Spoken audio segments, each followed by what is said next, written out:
Buenos días.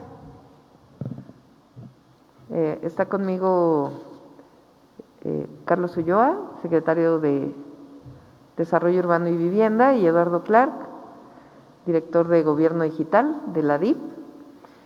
El día de hoy volvieron a bajar de manera importante las hospitalizaciones en el Valle de México y en la ciudad. Seguimos con la tendencia a la baja. Y el anuncio del día de hoy, de manera muy breve, es que aun cuando van bajando las hospitalizaciones, desde hace tiempo estamos haciendo un trabajo con las distintas empresas proveedoras de oxígeno medicinal, en particular con la empresa Infra. Carlos, desde que estaba en la Secretaría Particular, ha estado apoyando a la Secretaría de Salud para la coordinación con Infra para proveer oxígeno en los distintos puntos de manera gratuita, así como el oxígeno domiciliario. Y hoy anunciamos que va a haber un nuevo centro de carga de Infra a partir de la próxima semana, mucho más importante, con más capacidad que el que tenemos en las otras alcaldías, en la alcaldía de Iztacalco. Entonces, le pedí a Carlos que viniera para poder informar esto. Y Eduardo está aquí también para poder informarles y contestar todas las preguntas relacionadas con la evolución de la pandemia en la ciudad. Entonces le doy la palabra a Carlos con una presentación. Gracias, jefa de gobierno, con su permiso. El día miércoles iniciaríamos con este nuevo punto de carga de oxígeno medicinal de manera gratuita, como los anteriores 4 puntos que están también haciendo la misma función, con el mismo horario de 9 a 6 de la tarde. Es en la sala de armas por el acceso de la puerta 7. Entonces el día miércoles a partir de las 9 de la mañana estaría ya en operación con una máxima capacidad de 400 cargas de tanques de oxígenos móviles.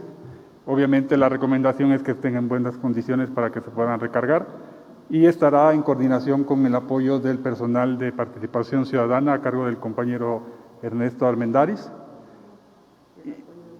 y el apoyo de la alcaldía también en coordinación, ya que está en esta misma alcaldía, y entonces hay personal de la alcaldía que estará apoyando a la operación durante el tiempo que permanezca este servicio gratuito.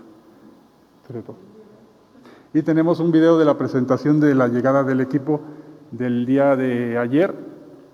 Estamos todavía en periodo de prueba, por eso es que arrancaría a partir del día miércoles. Tenemos unas imágenes, y las podemos ver, es como llegó el día de ayer por la tarde la grúa. Ese es el contenedor líquido del oxígeno. Esta es la parte de la sala de armas, del estacionamiento, es al aire libre. Es el lugar que reunía los requisitos para poder cargar este equipo. Estará controlado y vigilado por la seguridad interna del mismo espacio. Y como les mencionaba, se está haciendo toda una operación para que el acceso de la carga de los ciudadanos sea de manera ágil y segura para ellos mismos. Es aquí donde se está descargando. Y el día de hoy empezarán con las pruebas de carga para que esté en sus óptimas condiciones de operación a partir del día miércoles. Muchas gracias.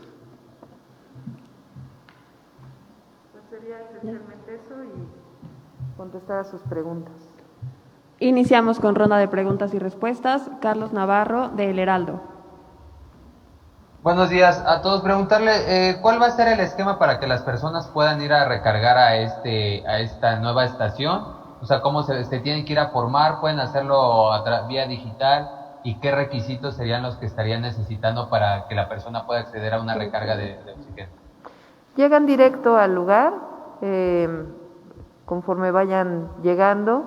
Es igual que en el caso de las 4 alcaldías que tenemos ahora, los puntos de carga, que están en Iztapalapa, Gustavo Madero, Álvaro Obregón y en el límite de Milpalta. De igual manera la ventaja de es que tiene más capacidad y se puede recargar más rápido.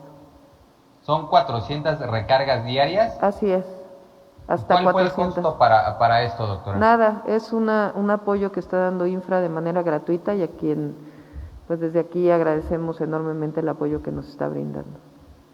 Nos comentaba al inicio que hubo una reducción importante de hospitalizaciones por COVID en la ciudad y en la zona metropolitana. ¿De cuánto fue esta reducción, tanto en la ciudad Ahora, como en la zona? sí, le pido a Clark que nos informe.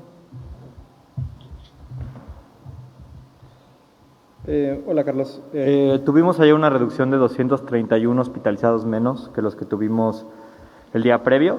Es el segundo mejor día de reducción en lo que va de toda la pandemia. Solo se compara con las 320 que bajamos el 1 de febrero. Entonces, afortunadamente, la tendencia a la baja sigue bastante acelerada y está principalmente propiciada por una reducción de los ingresos hospitalarios, que han caído 14% en el último periodo de 7 días. ¿Estas 231 nada más fueron en la ciudad o en la zona metropolitana? Estas son en la zona metropolitana. En la Ciudad de México de esas fueron 168 menos. Ok, gracias. Y doctora, me gustaría preguntarle, ayer después de que anunció el tema del semáforo naranja, pues la industria restaurantera, la Canirac, pues estaba un poco molesta porque todavía no se les permite recibir comensales al interior. Se sorprenden porque cuando la primera vez que pasamos al semáforo naranja, se les permitió un aforo de 30% y en algunos casos 40%. En esta ocasión no se les permite. ¿Cómo va la negociación con ellos? Y constantemente han manifestado molestia en los últimos semáforos que se han anunciado. Sí, el acuerdo con ellos la semana pasada fue justamente de que se permitiera hasta las 10 de la noche el horario en exteriores y 5 comensales por mesa, y seguimos platicando con ellos con la idea de que sigamos avanzando hacia la próxima semana. Pero como lo hemos dicho, o hacia las próximas semanas, como lo hemos dicho, vamos bien en la evolución de la pandemia en la ciudad en las últimas semanas, pero pues tenemos que ser precavidos y entendemos la situación que están viviendo, pero pues lo que hemos dicho, ellos hicieron un análisis de un estado, principalmente Estados Unidos, en relación a los contagios en restaurantes. Como lo hemos dicho, hay mucha evidencia de que lugares cerrados sin uso de cubrebocas son de alto contagio, y estamos esperando pues la evaluación de esta semana para poder pues iniciar con la apertura de otras actividades a partir pues ya de la siguiente semana, del 21 de febrero. Aprovechando que está Carlos presente, preguntarle cómo se están coordinando con el Instituto de Planeación Urbana para evitar la situación que se dieron en años pasados, por ejemplo, con el tema de presa en saldo o este tipo de temas. ¿Cómo están trabajando con el Instituto de Planeación? Estamos trabajando de manera coordinada con el licenciado Pablo Benyure, obviamente él haciendo sus funciones que corresponden al Instituto de Planeación, y tenemos un equipo de trabajo constante para ir revisando todo el asunto jurídico en este caso. ¿Qué garantizaría que esta coordinación en un futuro no se presente en casos como el de Ansaldo, por ejemplo? Yo creo que es parte fundamental de la creación de este instituto para que se eviten esos tipos de corrupciones en desarrolladores. Ok, y doctora, por último me gustaría preguntarle su opinión al respecto, en que ya se empieza a dar este tema de la contienda electoral, pues el alcalde Miguel Hidalgo acusa al PAN de esta campaña falsa de vacunación contra COVID. ¿Considera que ya se están excediendo en este tema de campañas al utilizar un tema tan sensible actualmente para la población? Sí, el llamado es muy claro, que no se utilice, bueno, no deben cumplirse con la ley electoral, pero en particular, pues el tema de la pandemia no tiene por qué ser parte de las campañas electorales y particularmente lo que viene, que ya es el proceso de vacunación. Y en este caso, pues es el alcalde Romo quien acusa a los opositores de que diseñaron este esquema en donde lo acusan a él de estar promoviendo la vacuna. Entonces el llamado pues es general a que pues sean campañas limpias, que sean de propuestas, que se tenga altura de miras y que sea siempre para beneficio de la ciudad. Muchas gracias, muy buen día a todos. Buen día. Continuamos con Rocío González de La Jornada. Hola, buenos días a todos. Primero preguntarle sobre el tema. ¿Tienen conocimiento si la demanda de oxígeno en estos centros ha disminuido o cómo está la situación ahí con los pacientes COVID en casa? Sí ha disminuido, aun cuando todavía, el día de ayer lo mencionamos, a ver si me buscan el número exacto, del número de personas que están siendo atendidas en casa con oxígeno bajo las dos modalidades, la modalidad del oxígeno en casa con apoyo de médicos de la Secretaría de Salud y la modalidad de empresas privadas que fueron contratadas por INSABI para que atiendan en domicilio a las personas. Ha bajado un poco la demanda. Este programa que en su momento Infra hace varias semanas nos preguntó si quisiéramos su apoyo para poder instalar un nuevo centro de carga de oxígeno, pues por supuesto dijimos que sí, es gratuito, lo están haciendo sin ningún costo para el gobierno de la ciudad, y aun cuando ha bajado la demanda, pues sigue habiendo, y es mejor pues que haya mucho mayor oferta y que la gente no tenga que esperar para poder rellenar su tanque de oxígeno. ¿Se resolvió el tema de la escasez de tanques? Sí, no solo la disminución de la demanda, sino también distintas acciones que coordinó el director de la Profeco, ayudaron mucho para que pudiera irse mejorando la oferta de oxígeno medicinal, no solo en la ciudad, sino en general en todo el país. Aprovechando que está el titular de la CEDUBI, me gustaría preguntarle sobre la aprobación de los cambios de uso de suelo que recién acaba de hacer el Congreso Capitalino en Las Granadas. ¿Cuál es el estado en que está ahorita el sistema de actuación con cooperación en estas colonias? ¿Se sigue abierto? ¿Se siguen autorizando más desarrollos? Estos 4 hoteles, se reaviva el boom inmobiliario, según dicen los propios vecinos. ¿Qué ocurre con esto? Claro, precisamente el día de ayer tuvimos una reunión con los vecinos para tratar el asunto del SAC y informarles el estatus actual en que están las aportaciones de ellos, pero más que ellos llegamos a 2 acuerdos fundamentales, que es empezar a trabajar sobre el programa parcial de Granadas y ampliación Granadas, y el otro siguiente tema es tener reuniones mensuales para ver y revisar cada uno de los proyectos adheridos al SAC o los que están de forma particular. Respecto a los permisos de uso de suelo, recordemos que son polígonos autorizados, y lo que hicimos y lo que ellos promovieron en el Congreso, los mismos desarrolladores, fue el cambio de uso de suelo que llegará en su momento a CEDUBI, y ahí tendremos las adecuaciones y las medidas necesarias para adecuarlos a las medidas de mitigación que correspondan a la zona. ¿Están ya de acuerdo en que se publiquen, porque ya se aprobaron estos cambios de suelo? Sí, están aprobados en el Congreso. Los vecinos querían como claridad y estar conformes de que eso se llevara de buena manera. Como te vuelvo a repetir, falta que llegue a la Secretaría y de ahí se autoricen los cambios de uso de suelo, que lo que tenían era uso para oficina y cambia a la modalidad de hotel. Recordemos, bueno, en la parte de movilidad, la opinión de CEDUBI era de que el impacto es mucho menor al tener un hotel, porque la población es flotante a habitacional, que cuando vives ahí impactas aún, o el uso de las vialidades es más constante. ¿Cómo van a resolver el tema del agua, que es, aparte de la movilidad, 2 de las principales problemáticas en esta zona? Sí, claro que sí, es un asunto complejo que precisamente cuando llegue para el cambio de uso de suelo a la Secretaría ajustaremos las medidas necesarias que nos dicte el artículo 302 de Sistemas de Agua de la Ciudad de México para acatar las medidas y las recomendaciones de sistemas de agua. Las obras de mitigación en esta zona, ¿cuál es el rezago que tienen ustedes registrado? Tenemos un rezago del 40% y en eso estamos trabajando para que se cumpla.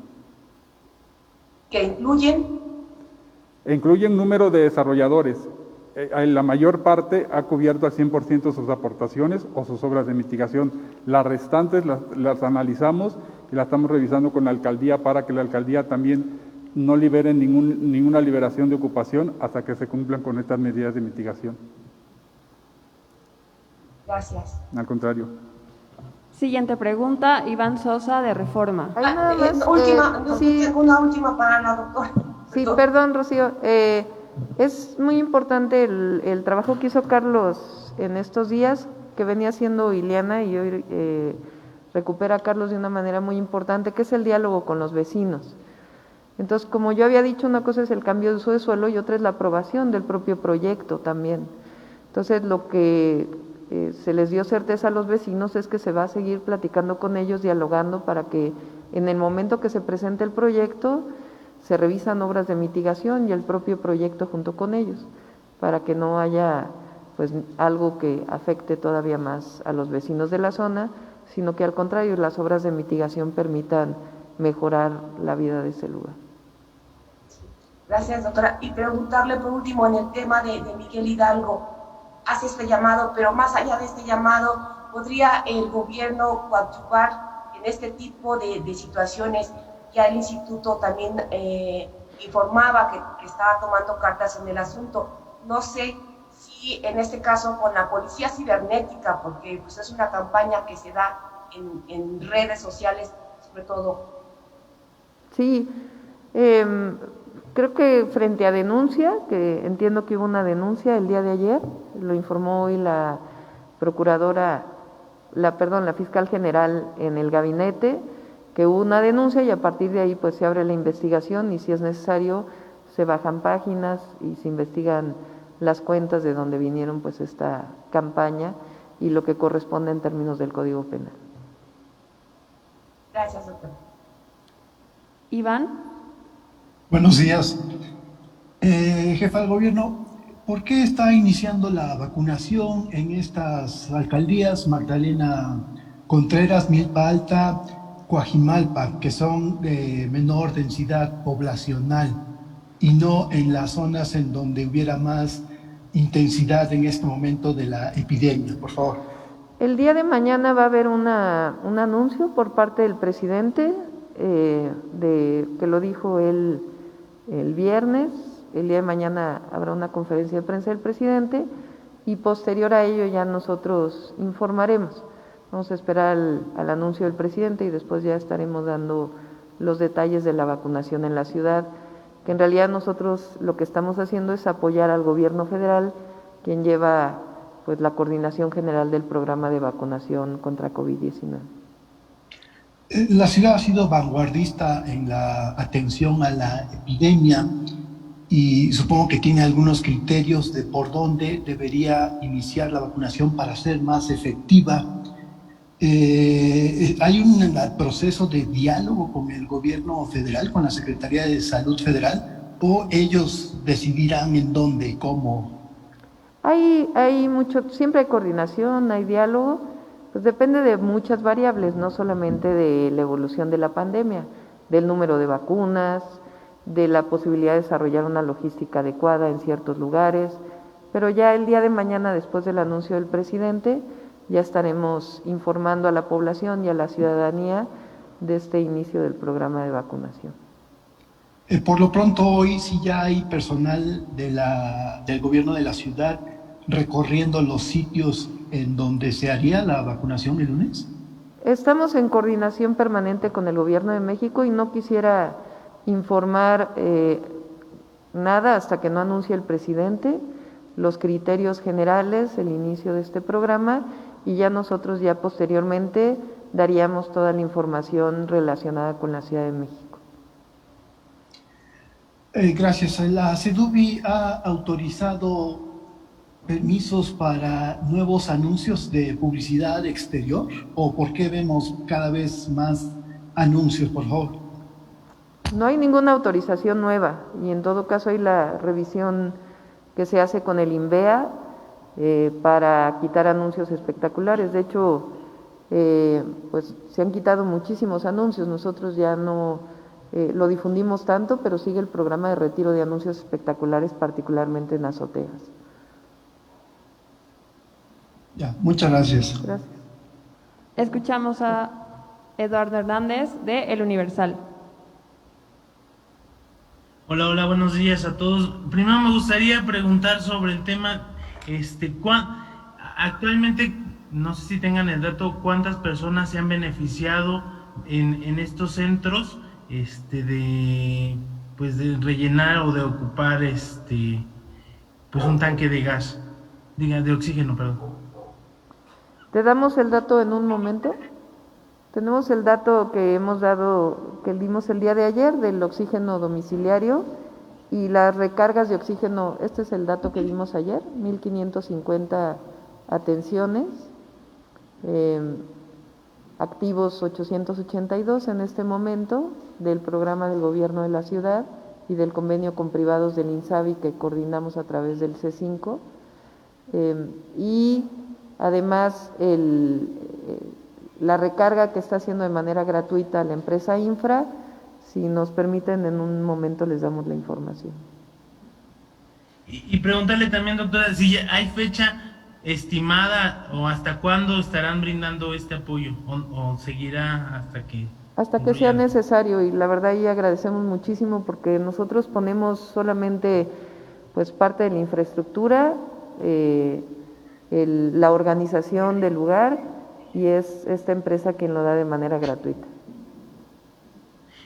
Y aprovechando la presencia del titular de la CEDUBI, me gustaría saber cómo va el programa de los especial de regeneración urbana con los corredores. No sé si ya hay empresas que ya hayan tenido o que ya estén construyendo, o a partir de cuándo van a empezar a construir.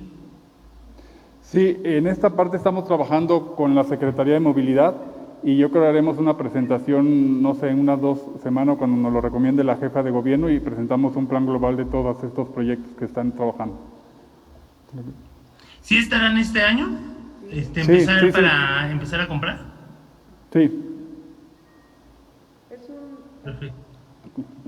Sí, este programa de RIPU lo lleva, como saben, Pablo Benyure, lo llevaba desde la CEDUBI y ahora desde el Instituto de Planeación lo sigue coordinando.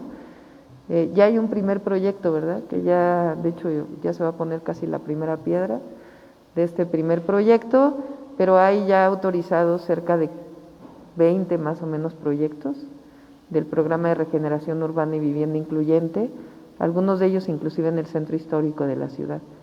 Entonces, y como dice Carlos, con CEDUBI también CEMOVI también se está trabajando parte del tema de vivienda, particularmente los desarrollos de reforma, que si ustedes se acuerdan, se está haciendo un solo programa de atención al impacto que van a tener estos desarrollos en reforma. No sé si nos pudieran regalar cuáles son o dónde estarían estos 20 proyectos. Si nos permites que hagamos una presentación particular sobre ello y que tanto Carlos Ulloa como Pablo Benyure los vengan a presentar. Perfecto, pues que pasen buen día a todos. Gracias.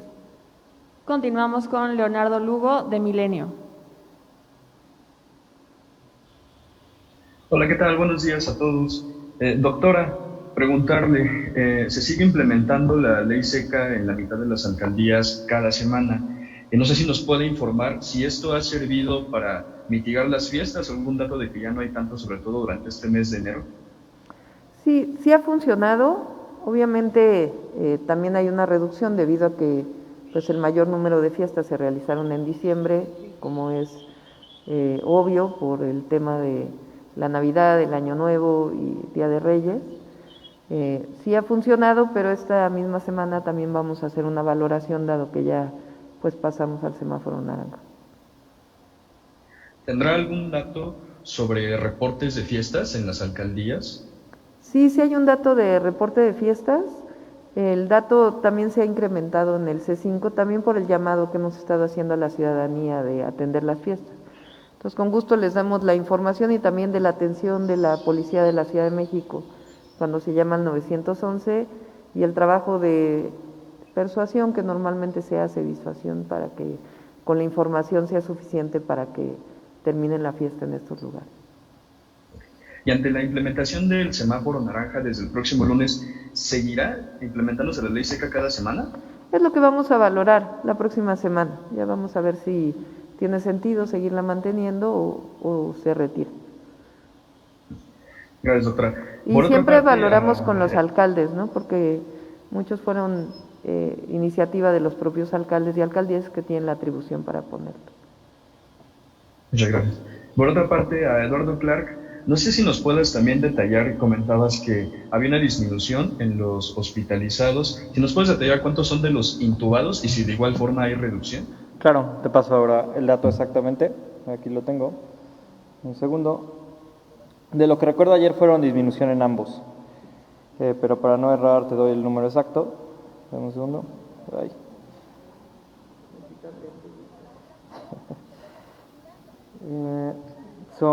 Ayer fue una reducción de 35 intubados en el área metropolitana, menos que los que tuvimos el día previo. Mira, aquí lo tiene el equipo de comunicación social. Entonces fue reducción en ambos y de hecho 35 intubados es un número importante de reducción. El promedio que tenemos de las últimas semanas es cercano a 25, entonces fue de hecho una reducción mayor al promedio de las últimas 2 semanas. Ok. Y en la tasa de mortalidad, ¿la cifra de muertos sigue creciendo o se ha generado alguna reducción durante las últimas semanas? Afortunadamente tenemos en la mortalidad hospitalaria que nos reportan día con día justo con la ocupación, tenemos una reducción de cerca del 22% en las últimas 2 semanas, que es una bastante buena noticia. Ustedes, y creo que ayer lo platicaba en este mismo espacio, los datos de los confirmados siempre tienen un poco más de rezago, porque estamos hablando de confirmaciones de personas con prueba positiva. Entonces, por eso luego esas 2 series, la que ven ustedes que reporta el Gobierno de México, puede seguir estable cuando desde el lado de los datos más oportunos que vemos del registro civil y mortalidad hospitalaria, nosotros ya vemos claramente un punto de inflexión también desde hace 2 semanas. Okay. ¿Y tendrán el dato de la última semana o del último día cuántos han sido? No lo traigo en este momento, pero es algo que podemos hacer un reporte y compartirlo en unos días. Son datos que hay que validar un poco. Muchas gracias. Última pregunta, Carlos Guzmán de ABA Noticias. ¿Qué tal? Buen día para todos. La primera pregunta, aprovechando que está ahí en el uso del micrófono, si nos puede precisar el día en el cual se utilizó la mayor carga de dispositivos para la cuestión de oxígeno medicina. Carlos, puede indicar también, perdón, no se te escucha mucho. Carlos, perdón, es que no te escuchas. A ver, ¿ahí me escuchas? Más fuerte, por favor. ¿Ahí me escuchan? Ajá. A ver, creo que ahí sí. ¿Ahí? Sí. Sí, creo que ahí. Comentaba la primera pregunta. Perfecto. La primera pregunta sería si nos pueden dar números de qué día y en qué punto de recarga se registró la mayor afluencia de usuarios del servicio de oxígeno medicina. Sí, si quieren ese reporte, como sí requiere un poco de análisis de datos, se los compartimos en las siguientes horas para no errar con el dato. Perfecto. Ok. Y las siguientes 2 preguntas serían para la doctora jefa de gobierno. Si nos puede hablar un poco en la mañana. No te escuchas, Carlos. Ya no te escuchas.